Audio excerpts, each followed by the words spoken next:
আসসালামু আলাইকুম এভরিওয়ান। তো কেমন আছো তোমরা? আশা করি অনেক ভালো আছো। তোমাদের দোয়া এবং ভালোবাসায় আমি অনেক ভালো আছি। তো আজকে তোমার প্রতি অনুভূতি গল্পের 3টা পার্ট নিয়ে চলে এসেছি, 20, 21 এবং 22। তো আজকের এই 3টা পার্ট অনেক বেশি ইন্টারেস্টিং হতে চলেছে। তো আজকের এই পার্টগুলো কেউ মিস করো না। তো চলো বেশি কথা না কইয়া গল্প শুরু করা যাক। বাসা আসা মাত্রই আন্টি আঙ্কেল নাস্তার টেবিলে, রিমি টেবিল ছেড়ে দৌড়ে এসে আমাকে জড়িয়ে ধরে কান্না করতে লাগলো। আঙ্কেল আন্টি সবকিছুই দেখছে। রিমি কান্না সুরে বলল, কি হয়েছে অনেক তোমার? এরকম দেখাচ্ছে কেন? তুমি তো রাহুলের বাসায় ছিলে, তাহলে তোমার চোখের নিচে কালো দাগ কেন? আর তোমার শরীর থেকে এইসব কিসের গন্ধ? আমি বললাম, কিছু হয়নি, প্লিজ আমাকে ছাড়ো। তুমি কি পাগল নাকি? এখানে জড়িয়ে ধরছো কেন? রিমিকে ছাড়িয়ে রুমে চলে গেলাম। আঙ্কেল আন্টি সবকিছুই দেখছে, আর আমি কাল রাতে কি করতে পারি হয়তো সেটাও বুঝে গেছে। রুমে আসার কয়েক মিনিট পর রিমিও আসলো। আমি বিছানায় শুয়ে চোখ বন্ধ রেখে রিমির কষ্ট দিয়ে নিজেও কষ্ট পাচ্ছি। সেই কষ্টের পরিমাণটা বুঝবার চেষ্টা করছি। রিমির উপস্থিতি বুঝে ওঠার আগেই রিমি বলল, অনিক। রিমির চোখ মুখ লাল হয়ে আছে। আমি বললাম, কিছু বলবা?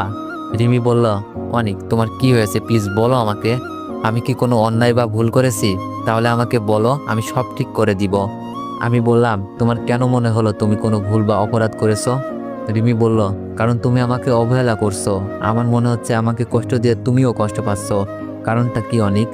আমি বললাম, রিমি আমি স্বাভাবিক আছি। আর মানুষ যে সবসময় সব কিছুতেই আগ্রহ দেখাবে ব্যাপারটা কিন্তু এমন না। কিছু সময় পরিস্থিতির কারণে মানুষ অনেক বদলে যায়। হয়তো আমার পরিবর্তন হয়েছে, কিন্তু আমি ইচ্ছা করে কোনো কিছুই করছি না। রিমি বলল, অনিক আমি জানি তুমি মিথ্যা বলছো, কারণ তোমার এই অবহেলার পেছনে কোনো না কোনো কারণ আছে।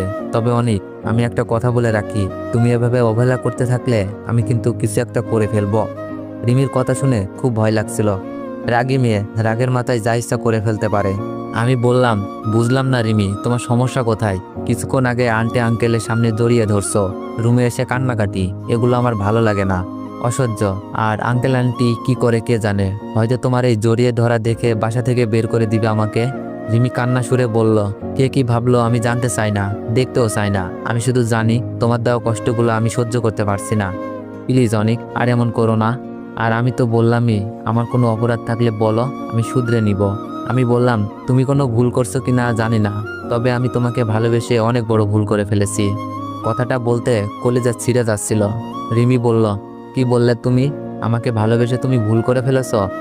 আমি বললাম, তা নয় তো কি, এইসব প্যারা আমার সহ্য হচ্ছে না। কানের কাছে এসে কান্নাকাটি, এটা করছি কেন, ওটা করছি কেন? তোমাকে তো এত প্রশ্ন জিজ্ঞেস করছি না, তুমি কেন করছো? কি সমস্যা তোমার?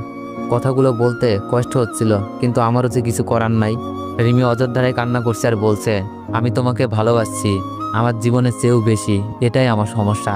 তোমার অবহেলা ছুরির আঘাতের মতো লাগে, এটাই আমার সমস্যা।